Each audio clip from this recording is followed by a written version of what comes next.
Hi, everyone. Heather here from the California After School Network and joined as usual by Michael Funk from the California Department of Education.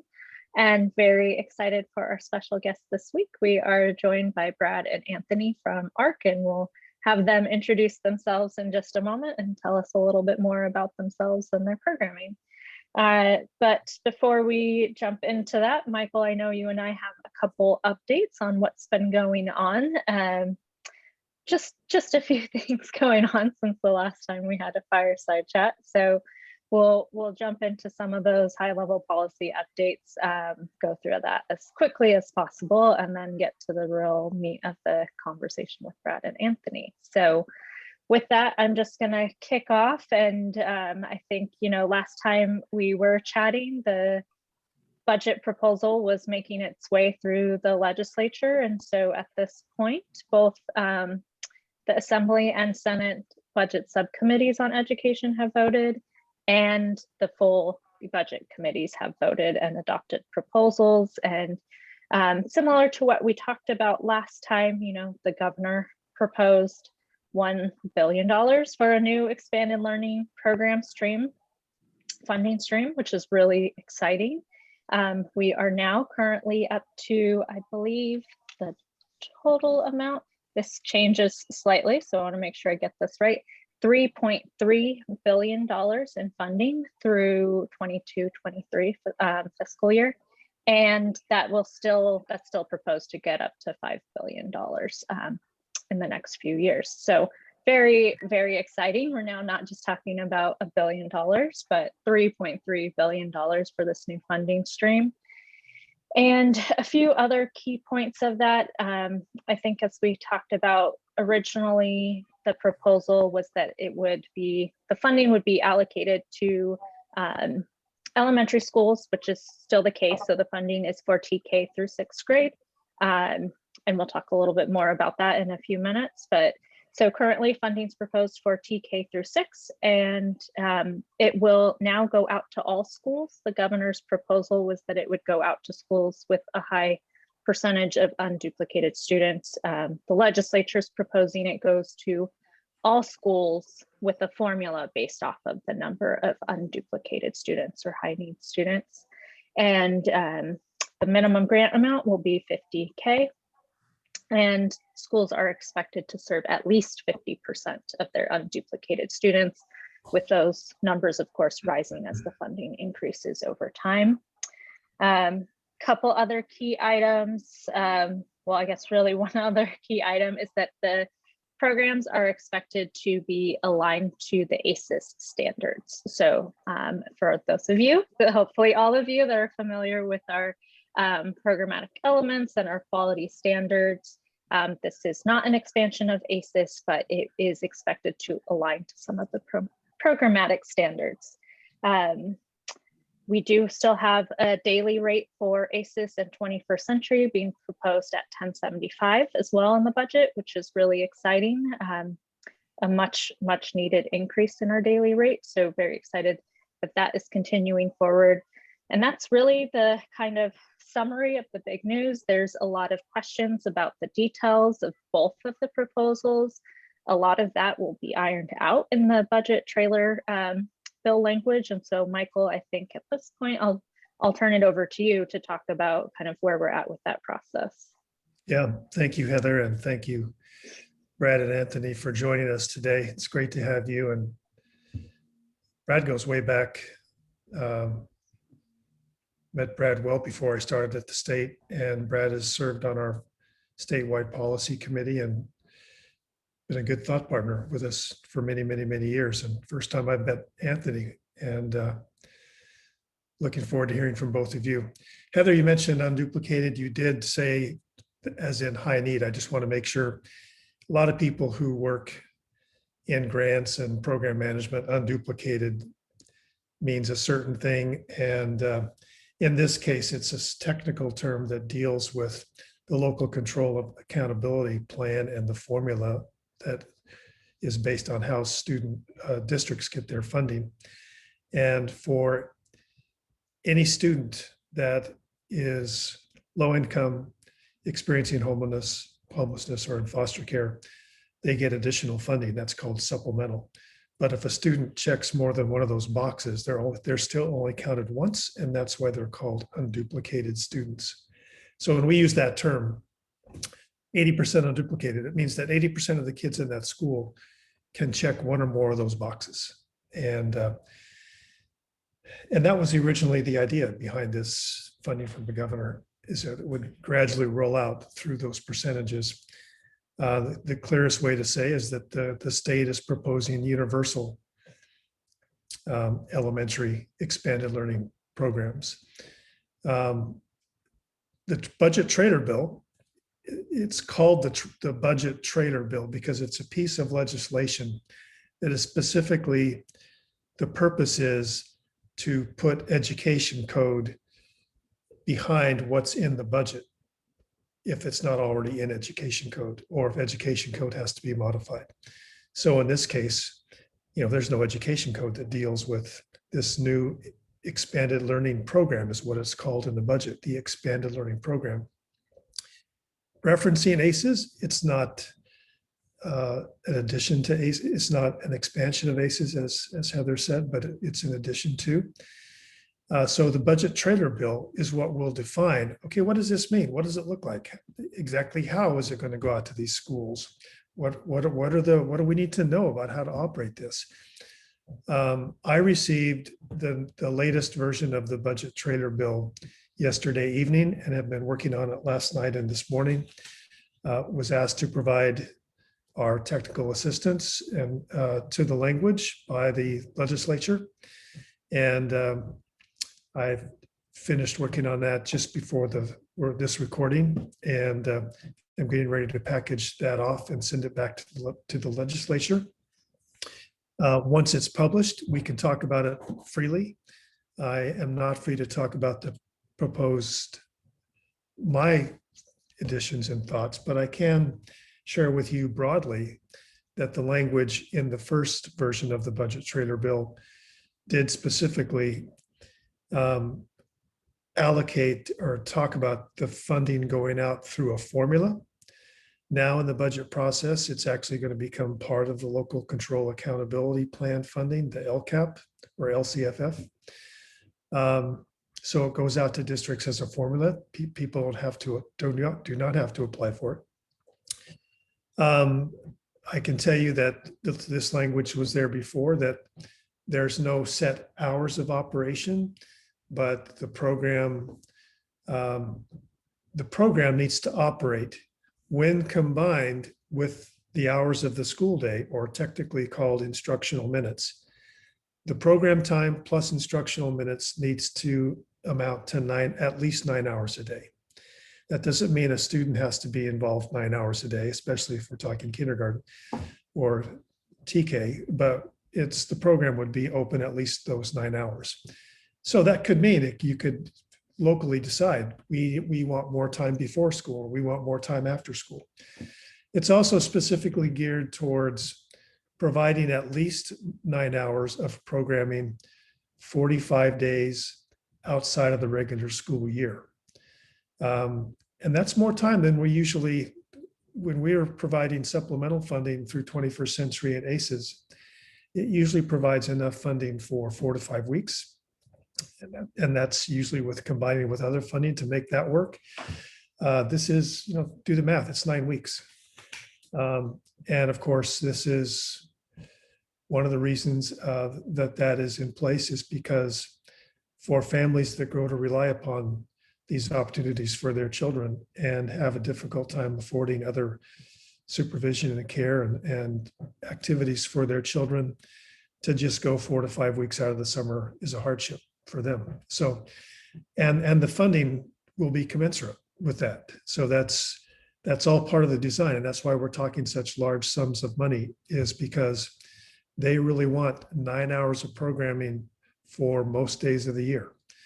And the funding to actually pull that off, which I think is great. So other things, I can tell you that this trailer bill language references a large segment of the ASES Ed Code and says, these are the things that to operate the programs, you'll need to do these things.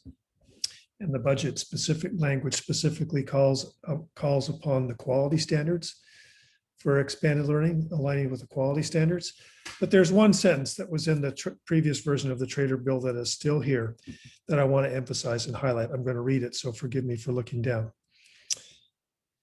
Expanded learning opportunities shall not be construed to mean an extension of instructional time, but rather opportunities to engage pupils in enrichment, play, nutrition, and other developmentally appropriate activities. So I'm a big fan of that being in this education code and really setting the course. So stay tuned. There'll be more, of course. What is front and center is the details of what is actually negotiated, what comes out of the final version of the Trader bill, what is in the budget is a negotiation between the legislature and the governor's office right now. For the first time, the Assembly and the Senate produced identical budgets. And for the first time that I'm aware of, at least in recent history, there's nothing that's going to take place that's called the conference committee. Typically, the Senate produces their version of the budget, the Assembly produces their version of the budget, and then leadership of both entities come together in what's called the conference committee to work out a compromise bill that's then eventually passed to the governor. In this case, both were identical. Both agreed on all of these significant ways to support expanded learning, including an increase to the 21st Century Community Learning Center funding to 1075. We believe that's going to apply both to assets and to elementary and middle programs. But what the governor proposed and what the legislature proposed are quite far apart in terms of expanded learning. Both good, both significant, both good for kids, but far apart. And so we'll, in the next week or two, we'll know. And so we will be here to keep you informed. But we've been talking and keeping you from our guests. So Heather, why don't you pass the mic? Sure. So why don't we start off with Brad? Tell us a little bit about yourself and ARC and the program you've worked with, and then we'll have you introduce us to Anthony. Sounds good. Thank you so much. First, thank you for inviting us to join you, and thank you for what you're doing. As somebody that's been in the field of education now for quite some time in California in the expanded learning world, it is so nice to know that the people in Sacramento, the people that are fighting for us, are doing this publicly and bringing us into the conversation and telling us, even if the answer is I don't know, in these crazy times of so much chaos and unknown and angst, to have leaders that are just saying to the community, like, I don't have an answer for you, but I'm here. And when I get the answers, I'll jump back on and tell you, or I'll jump back on and tell you I don't have them. That's huge. And my hat's off to the two of you for that, and everybody else on the teams supporting it. So thank you for that. And thanks for giving us a opportunity, a microphone here a little bit to talk about what we love to do. Obviously expanded learning. I started my career as a juvenile probation officer, became a special education teacher in the Boston Public School for kids with behavioral and emotional challenges. Basically, if you got kicked out of every other Boston Public School, you landed at the school I taught at. That's where I got my personal mission and maybe ARC's current mission about, maybe we need to start with meeting students where they are and starting with them as a human with a story and build everything around them and create their educational journey based on their strengths and based on them as an individual, not their ability to do calculus or so on and so forth. So ARC got started about 20 years ago, and we are in Southern California, serving to the best of our ability our partner schools in LA and San Diego and in between. And we're a little bit unique as an organization that we serve a lot of high schools.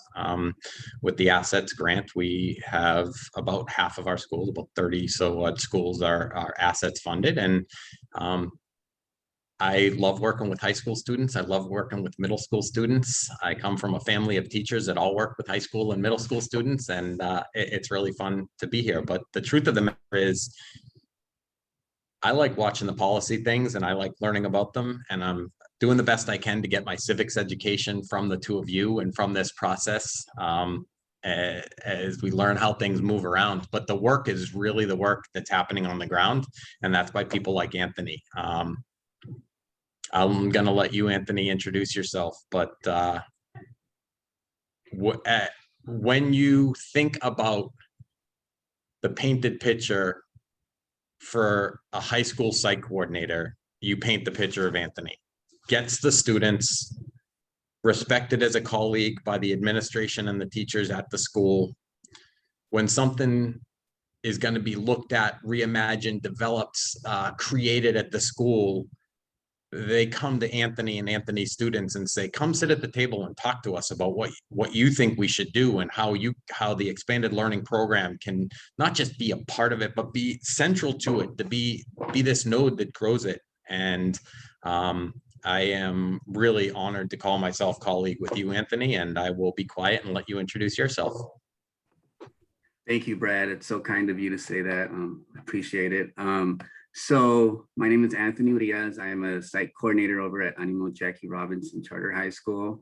I've been working in the after school business, or the after school component, for the last 15 years. I started off at a middle school for 5 years, and then I moved over to high school. I worked 5 years at one school and at another organization, and then I started with ARC about 4 years ago. Been doing it for about 10 years. And I started as a student. I'm one of those kids that was in the after school programs growing up. So thank you guys for all of the work that you guys have done over the years. It really is life-changing. I first started in middle school, staying after school just to play basketball. I used to go home right after school, but would get into trouble and run into people who would chase me in my neighborhood. So as a way of, staying away from that, my mother would leave me there until she got out of work. I came from a single parent home, didn't really have a male role model in my life at the time. So after school kept me busy in middle school. High school is when I started, when I finally found my identity. I didn't know who I was as a student. I was very shy and kind of aloof most of the time. I was a class clown whenever I did speak. So I got that attention from doing from negative behavior. It wasn't until 10th grade that one of my teachers, and my honors English teacher, gave us an assignment and allowed us the opportunity to express ourselves through poetry. I didn't know I had that in me.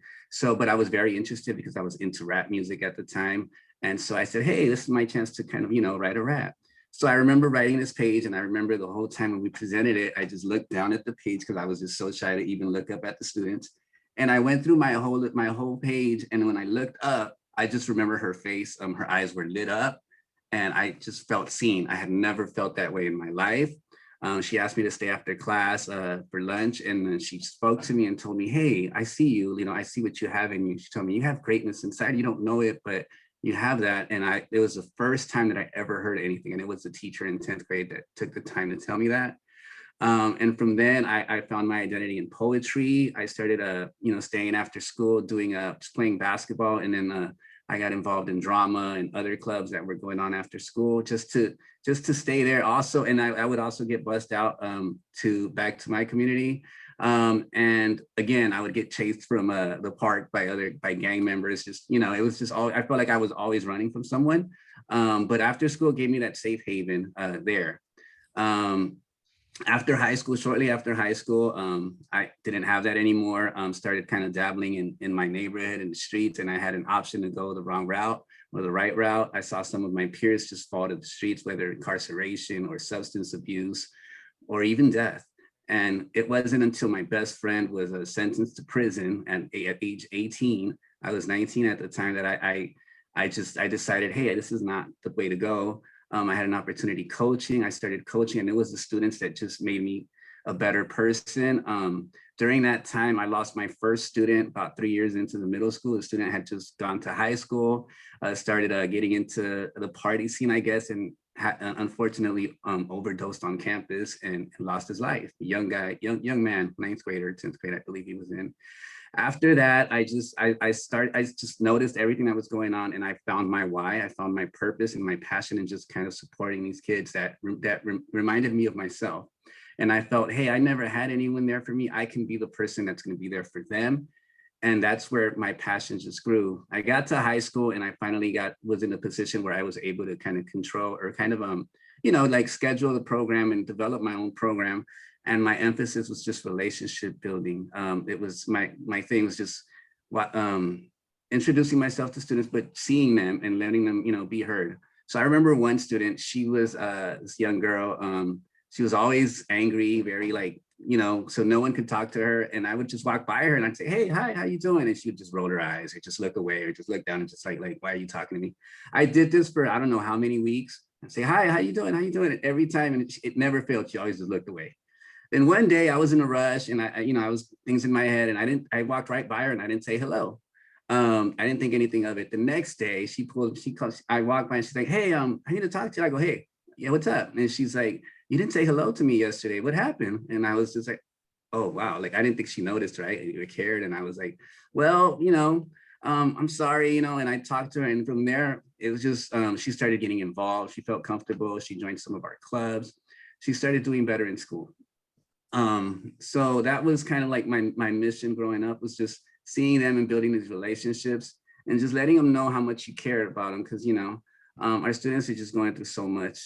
I remember when I got to ARC, just focusing on just building relationships with our students and helping them out. And that's where my passion has been. That's been my why this whole time. I went to college and I had opportunity to go in another field, but this is just where my heart was. I tried public relations, but it wasn't satisfying. The value wasn't there. The pay was higher, but the value just wasn't there. And I just decided that this is my passion. This is what I want to do. And this is what I've been doing. I've had the opportunity to serve at this school for the last 4 years. I've seen students develop. I've had students who are very introverted become speakers and find their own identity in the clubs that we provided. We've offered things such as boxing. We've taken students that had like anger management issues or just issues where they didn't know how to channel that energy. And we took them in to show them discipline and show them what commitment looks like and how to just release all of that anger and get it out in a positive way, in a positive light. We've had leadership councils and leadership programs where we've taken students and have them identify themselves as leaders.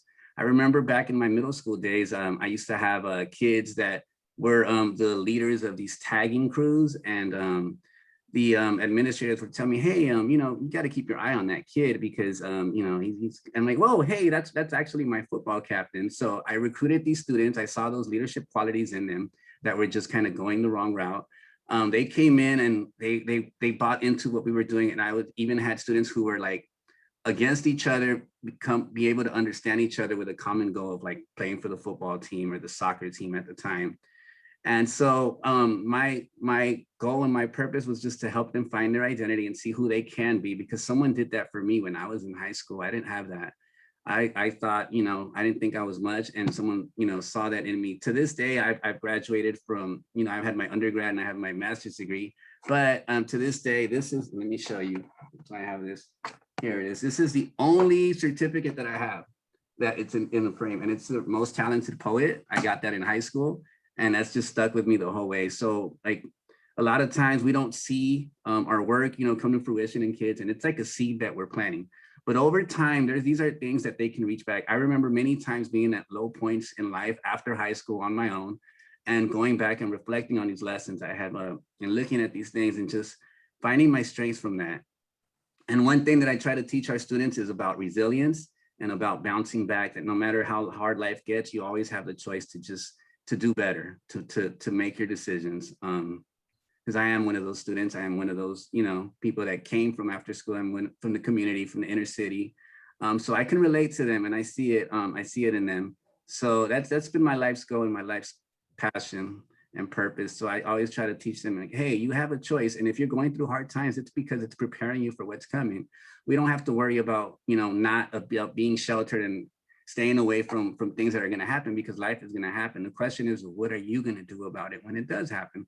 So as an after school program, we have the opportunity to be flexible and to kind of like support the day school and, add elements of like soft skills or just social emotional learning, and just help students and take them to the side and speak to them one-on-one and get to know them. But again, we have to build these relationships first, and it takes time. It's organic. It doesn't happen overnight, and students know when you're just, when it's rehearsed or you're just speaking not from the heart. So that's one thing that I've taken, that I've learned, that students have taught me. And in doing that, I have found my own value for my own life and my own purpose. So it's helped me out way more than I've helped them out. So I'm just, I just have a lot of gratitude and appreciation for having the opportunity to be here and continue to helping our students, especially now that we've been away for so long. I think with students coming back, they're just, just being around people it's going to be different. It's going to be difficult. So we're asking ourselves, like, how do we recover and how do we help students come back and get that, like kind of fit back in? And how do we also assist them academically to be able to get back up? Because a lot of our students kind of fell back during the pandemic. And now, we have to let them know that, hey, that's okay. You can still get back up. But that's just a little bit about me. I'm sorry, I know I talk a lot. Thank you. So, and Anthony, before we hit the record button, you said, speak from your heart. And we said, yeah, do that. And you certainly did. And you touched my heart. The stories are powerful. And one of the reasons it touches my heart, and I know that Heather and Brad feel the same way, as well as people watching this, is because we have experienced similar stories, both with adults who have supported and touched us, but also that girl that walked by that rolled her eyes. Yeah. And just persistence. The power of your stories today, I've said in the last couple of weeks, I've used this phrase that we know in the education system, there are students, there are youth and children who do not feel seen, supported, or prepared.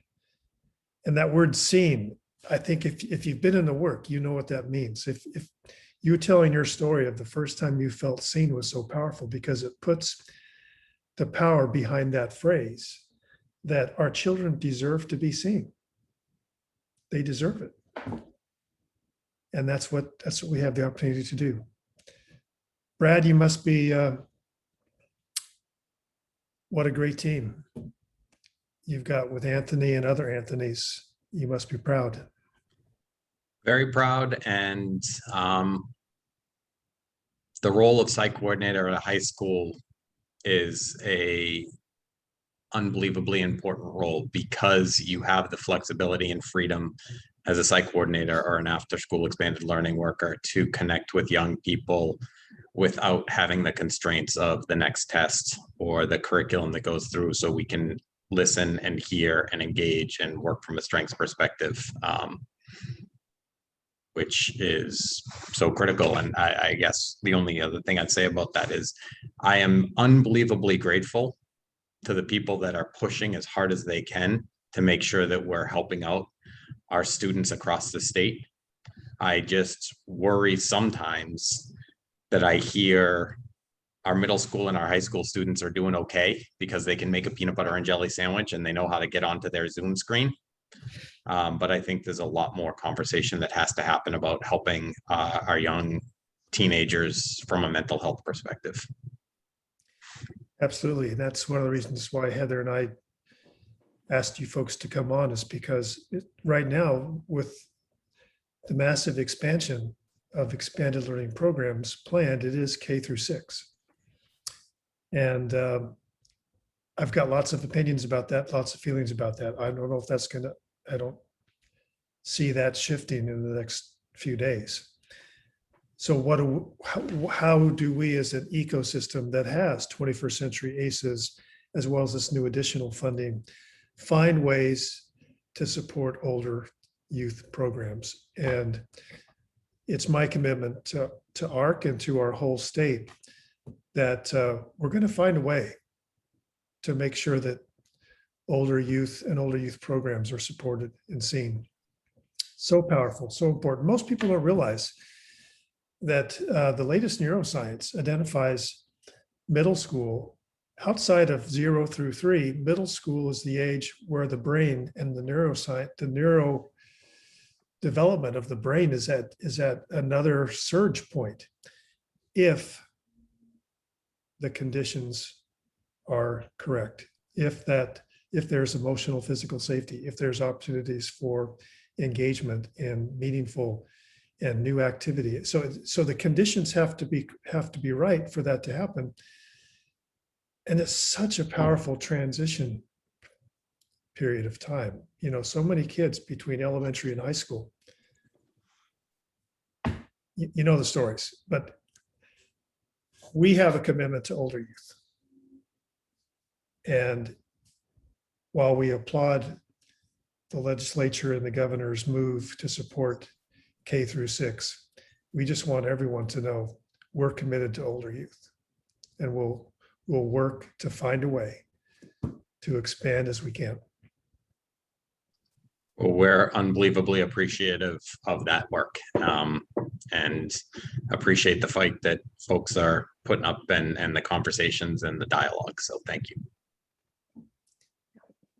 Well, yes, thank you both. And I think both of you really highlighted the importance of serving our older youth. And, you know, Michael touched on the science of learning and development and the importance of support during adolescence. And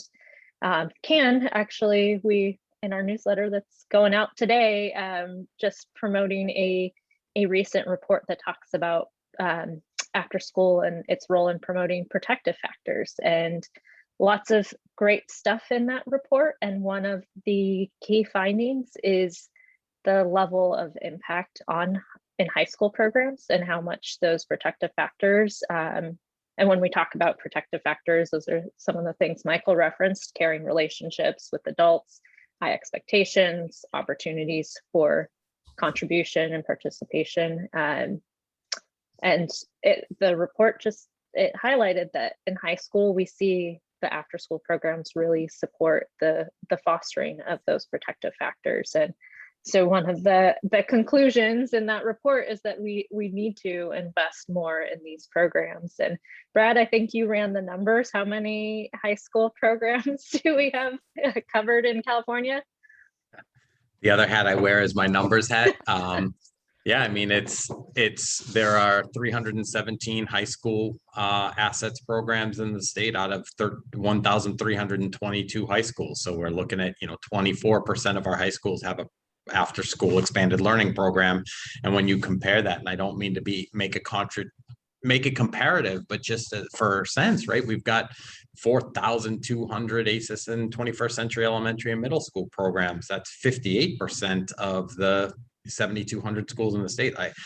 I'm not pushing for parity and equality. I just think the conversation needs to continue to be had about the importance of older youth expanded learning programs, older youth summer opportunities, older youth clubs and classes. Yep. Amen.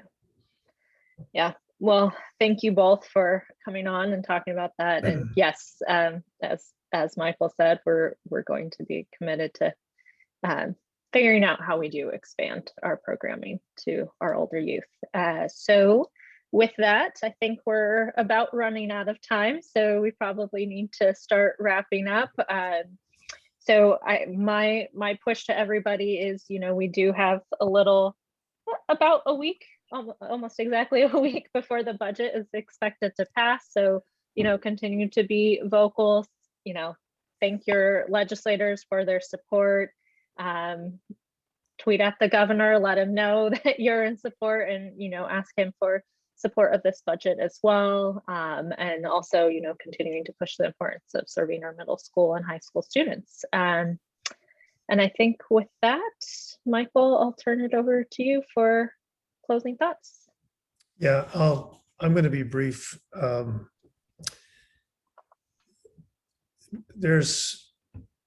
right now, there's over 3 billion reasons we need to be prepared, thoughtful, strategic, intentional.